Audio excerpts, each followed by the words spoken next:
ایران، اسرائیل اور امریکہ کی جنگ۔ اب صورتحال یہ ہے کہ امریکہ جنگ سمیٹنا چاہتا ہے۔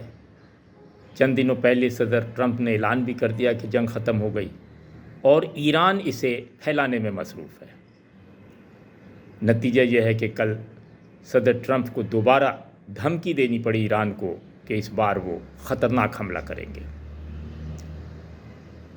امریکہ نے یہ بھی کہا کہ ایران کی بیشتر اعلیٰ قیادت یا تو ختم ہو چکی ہے یا روپوش۔ اس کے جواب میں کل تہران میں ایک عوامی جلوس میں صدر مملکت اور وزیر خارجہ نے اپنی ویڈیو پوری دنیا کو شیئر کی کہ ہم میدان میں کھڑے ہیں، ہمت ہے تو سامنے آؤ۔ امریکی حکومت نے ایران کی اعلیٰ قیادت کی صحیح نشاندہی کرنے والوں کے لیے $10 ملین کا انعام بھی رکھ دیا ہے، جس کے بعد ایران نے جوابی طور پر اپنے حملے بڑھا دیے ہیں۔ ایرانی حملوں کا نشانہ بیشتر قریبی علاقوں میں امریکی فوجی اڈے ہیں۔ پرسوں فضائی ایندھن بھرنے والا ایک طیارہ KC-135 مغربی عراق میں گر گیا، جس میں 6 افراد کا عملہ جاں بحق ہو گیا۔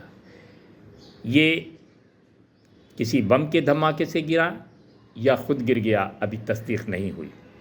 اسی طرح خلیج وسطیٰ میں موجود امریکی طیارہ بردار بحری بیڑا ابراہم لنکن، جس کے بارے میں پاسداران انقلاب نے اعلان کیا ہے کہ انہوں نے اس جہاز پر، بحری بیڑے پر اس قدر شدت سے میزائل برسایا ہے کہ بیشتر حصہ اس کا زخمی ہو چکا ہے، اور اب بحری بیڑا الٹے قدموں واپس لوٹ رہا ہے۔ پوری دنیا اس وقت جنگ کے لپیٹ میں ہے۔ جنگ رک جائے گی یا ختم ہو جائے گی؟ عام خیال یہی ہے کہ جنگ رک تو سکتی ہے، ختم نہیں ہوگی۔ اس کی انتہا تیسری عالمی جنگ ہے۔ یورپ خاموش تماشائی ہیں، لیکن درون خانہ وہ چاہتے ہیں کہ امن ہو جائے۔ خاص طور پہ اٹلی اور فرانس نے اس سلسلے میں ایران سے رابطہ شروع کر دیا ہے۔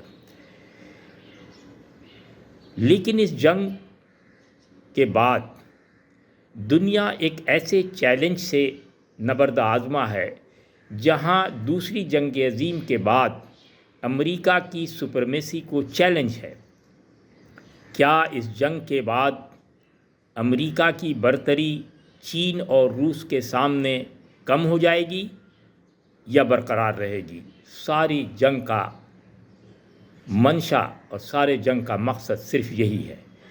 اگر ایران کسی طور سے اپنے ملک کو بچانے کو، اپنے رژیم کو بچانے میں کامیاب ہو گیا تو یہ امریکہ اور اسرائیل کی بہت بڑی شکست ہوگی۔ پاکستان بھی اپنی سفارتی شطرنج کے چال پر نہ صرف شہ کو بچائے ہوئے ہے، بلکہ اب تک مہرے بھی بچے ہوئے ہیں۔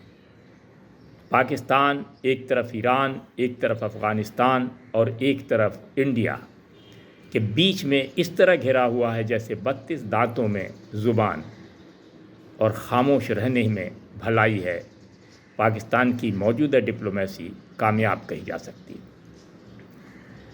آبنائے ہرمز کے بند ہو جانے سے 20% پٹرول کی آمد و رفت بند ہو جانے سے مسئلہ صرف ایشیا کا نہیں، گلوبل ہے۔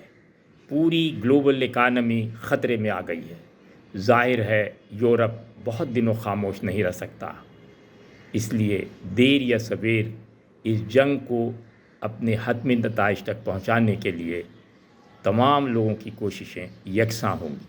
دیکھنا یہ ہے کہ جنگ رک جاتی ہے یا تیسری عالمی جنگ ہو جاتی ہے، امریکہ کی برتری قائم رہتی ہے یا ختم ہو جاتی ہے، ایران سروائیو کر جاتا ہے یا نہیں سروائیو کرتا، چین اور روس اوپر آ جاتے ہیں یا نہیں آتے۔